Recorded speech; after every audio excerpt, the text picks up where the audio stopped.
Nice. Hi, this is Paul, and we are here in Manchester. We are on the tour, and I ducked away from the tour last night to visit some very long, dear friends of mine in another town. And so I left these three individuals, only two of whom are on camera. John is holding the camera. Tayo, and of course this fella. And they had an event in Birmingham. So tell us about the event. It was in a secret place. It said right on the sign, "We are a secret bar."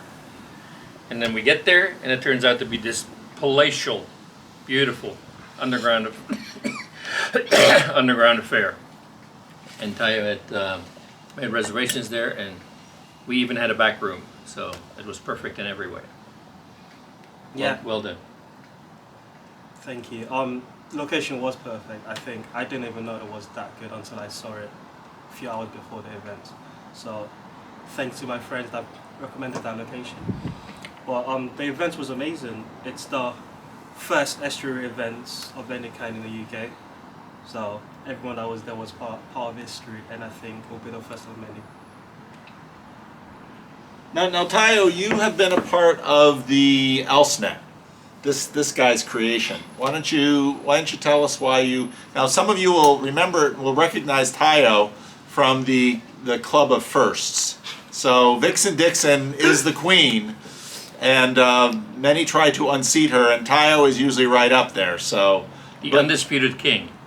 No, Vixen, you. Don't diss the queen. Do not diss the queen. Not in the land of the queen. So somehow you got hooked up with ElseNet, and talk a little bit about that. And then now you don't actually live in Birmingham. No. You live up here in I live in Manchester. Manchester. So you're going to try and have two estuaries, one there and one here? Yes, I'm going to. Hopefully, both the Manchester and the Birmingham one. I grew up I went to university in Coventry, which is next to Birmingham, so I'm familiar with the Midlands area, and I live in Manchester, so it's appropriate to have it here.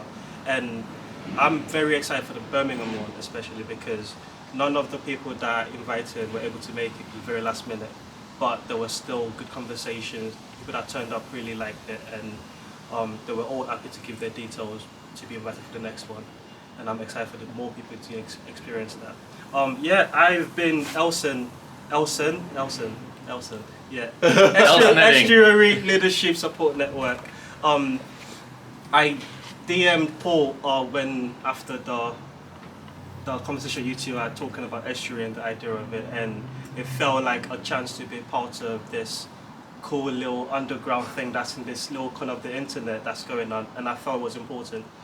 And I said at the meeting yesterday that I find it difficult to find spaces where I can truly be myself.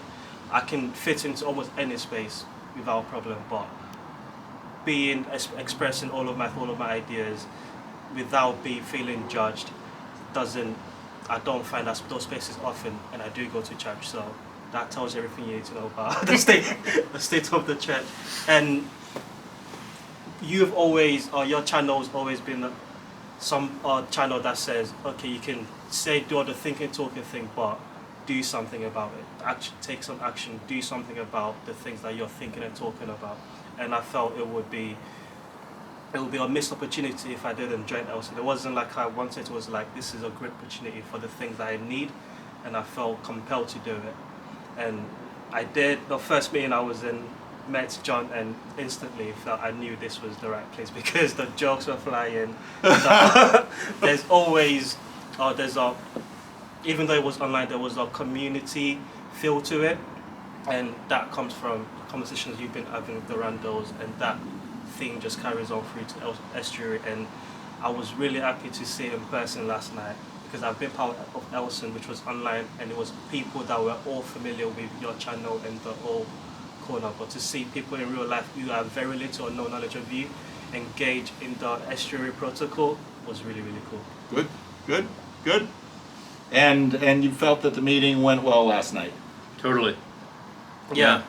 And I think that's kind of an important point that Tayo just made, that hardly any of the attendants had any prior exposure to you. And so, except for Ginger Bill, of course. I mean, Yeah, Ginger Bill, I'm sorry I missed it, man. I would love to have been there. well, Ginger Bill, if you see this video before tonight's meeting, you can still show up here. Anyway, so then several of the other people had no prior history, neither with Paul Vaniclay or with Estuary or with anything, and they were able to just jump into the protocol and engage in this conversation. It was really an interesting thing to behold. It was very cool. Good. So, anything else about last night's meeting? That strikes me. That's amazing. That was the first sort of formal estuary meeting that you guys have had here in the UK. Yeah, that was pretty cool. Congratulations, guys. And we were there, and you were not. And I was not. And that's absolutely okay. That's absolutely we are okay. having another one tonight in Manchester. Yeah. So if we can get a sufficient internet upload, we'll get this online ASAP. And if you're in Manchester, you can join us. Today is what day? The Wednesday. 31st? Yeah. And so what time time tonight? and where? 7:30 p.m. 7:30 p.m. And what's the venue? Kings Church Salford. Kings Church Salford. So that will be the second UK Estuary meeting. All right, anything else? Oh, I think it was another thing to say about last night was it was really cool watching. There was a guy that wasn't part of the estuary, but after the meeting, who were still talking and discussing things as they would. And the guy I met him at the bar, started chatting, and he came to join the group. And he loved it so much. He was like, oh, I need to be a part of this. And I've got his details. He's looking to come to the next one. So it's like there is a thirst for what estuary is offering. There is a need that it's fulfilling in people. That's great. That's a great story. Thanks for that. All right. I always want to do this inside, but Dunk always wants to do it outside. Now I hear someone's doing something over there because the sound is always the troublesome piece outside because you don't have control of the sound. So You can talk louder than a chainsaw. I can talk louder than a chainsaw. That is true. So there you know. There you got it. So that's it for now. Land the plane. Land the plane. One love. One love. When did that stop? That's a Freddie and Paul show.